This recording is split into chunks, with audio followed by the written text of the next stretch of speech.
Okay, guys. Well, I guess it's the moment that I've been waiting for, and most of you guys probably been waiting for it too. Is we need to start connecting our air ride suspension. So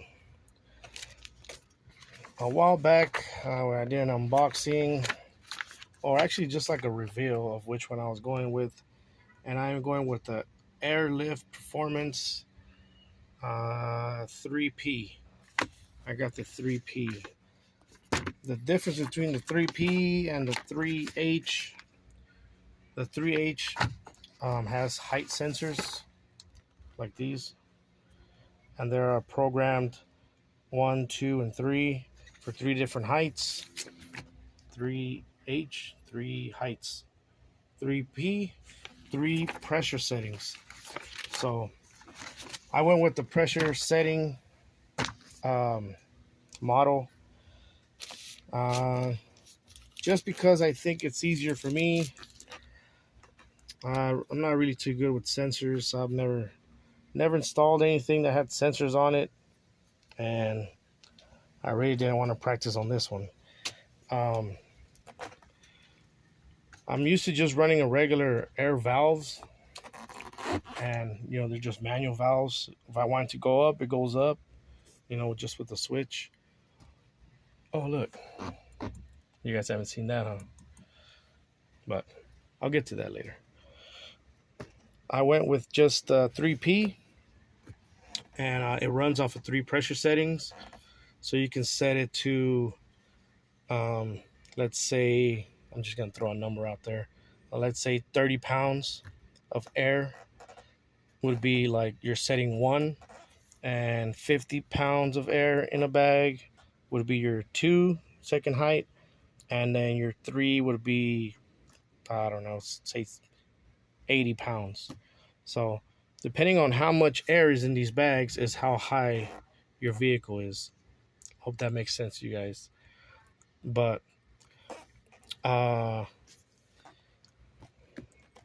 this is the manifold that comes with it. It just comes, and I'm gonna do this with you guys, so don't think I'm just gonna rush through this. So, but this is just the basic layout. You got your tank. Looks like your drain valve. I'm running 2 compressors, so somewhere along here, I think this is the power signal that goes across, and then I'll have a separate compressor just because it airs up faster and it kind of looks better in the back of the truck.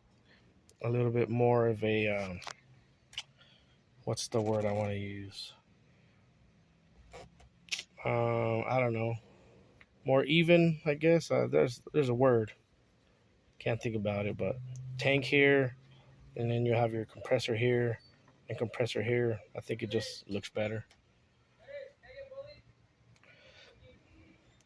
Sorry, my kid was talking to me, but tank, compressor, fills up the tank. Looks like a water separator filter, and then that goes into your manifold. Looks like you have an exhaust, just like an exhaust to relieve the air, and then each one goes to each bag. Rear right, rear left, front right, front left. You got your main plug. Your main plug goes like this inside the vehicle, and then you got this that goes to your battery. It looks like this. Ignition source, so like a keyed on ignition, and then you have one more plug that goes to your controller.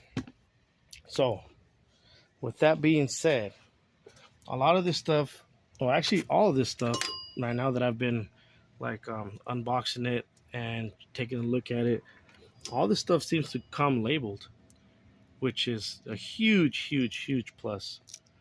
So it looks like everything has its place. I was looking at this, and this was just confusing the heck out of me. But these are if you guys are running those sensors. So Patina, oh, you guys see my little dog? We named her Patina. Uh, that's if you're running those sensors, which we're not. And even these wires are labeled. It says on their ground. The other one says power or something. And I want to say this little guy here is the power to the second compressor. This is the plug to the actual manifold. I've already ran it in through the cab, and it's right there, coming out of the same spot where I run the power from the amp. But I just realized that I shouldn't have ran the battery one in there, because the battery I could just connect it right here. These cables are made so, I was wondering why it was super long. Well, I completely forgot that the wires are made for the battery that's up here, and our battery is back there. So I'll be pulling that guy back out. We don't need it. It's too long. We'll pull it back out. And I'm not gonna splice anything yet. I'm just gonna kind of put everything like kind of where it goes, because the manifold and the tank is gonna be mounted in the bed. So I'm gonna stop this for now. As far as the air ride, that's an introduction of what's coming up. The interior, I can say that it's pretty much about 90%. That's my solution to the cup holder. It's a stainless steel unit that bolts into the AC stuff, or the heater core, heater switch. I don't know what you want to call it. Heater this. So that thing is cool. That comes from LS Fab. That's a really cool unit. And I hit them up to see if they can have it bent for me, because I wasn't going to have anything that I can bend, like a perfectly nice crease on that thing. So it's on there. I mean, for a soda, this ain't going nowhere. I threw a soda in there. It fits perfect. I got the small ones. They come with different designs. They have one that has three small ones, and then there's another one that has like the step cup, which is like a big cup, almost like a big gulp, fast strip, that type of soda.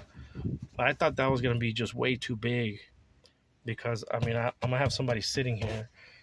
Right now the seat's all the way forward. I mean, there's plenty of leg room when this is further back, but I think I could have even went with the large ones, honestly.